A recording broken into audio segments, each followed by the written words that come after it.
Okay, so let's start with the first stanza of this poem. Now, this stanza basically reflects the background where the poet is right now and his surroundings. This is kind of metaphoric, so make sure you listen carefully to whatever I'm saying. So it starts like this. I leant upon a coppice gate when the frost was spectral grey. Now, a coppice gate means a gate which is surrounded by vegetation, that is a woodland gate. So the poet here is leaning on a coppice gate.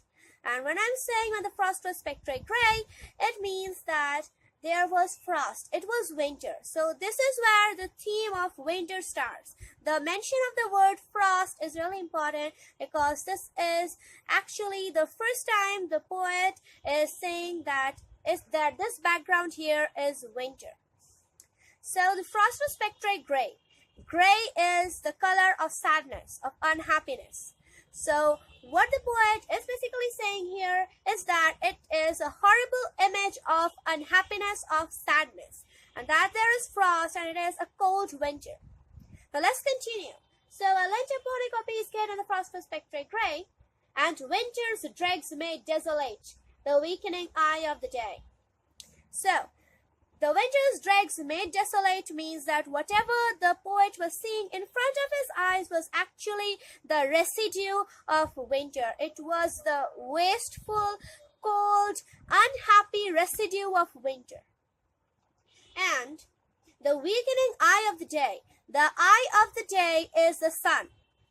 Here the poet is saying that because of the cold of the winter, the eye of the day, that is the sun, is getting dimmer. It is getting weaker. And that it does not have enough heat. Like the warmth is gone. And it is cold. So he is basically trying to say that it is the residue of winter which is extremely cold and the sun itself is dim. Which is again extremely unhappy and dark. Now let's continue. It says, the tangled vine stems coat the sky like strings of the broken lyre. Now, a lyre is a heavenly instrument. You have seen it in TV, fairies playing something like this. That is a lyre. Now, it is believed that if we place the lyre, then the winds will pass through the strings and it will make a beautiful music. Now, the poet here uses the example of a broken lyre, which means that the instrument here is broken.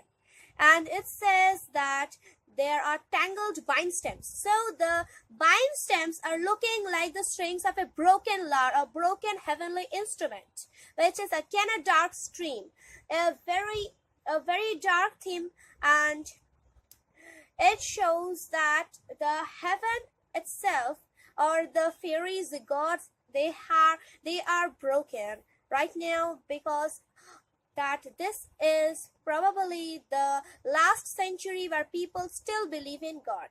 Now, when we are talking about the lyre, it is indirectly the mention of heaven itself, because Hardy believes that the people of the new generation are not going to believe in God, they're going to believe in science. This is also a very important element of this poem. Now, let's read the last two lines of this poem. And all mankind that haunted nigh had sought their household fires. Now, these two lines mean that there was no one around. People were in their houses, they were sitting near a campfire, they were warming themselves up.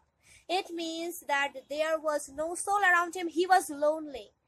This winter had made him lonely.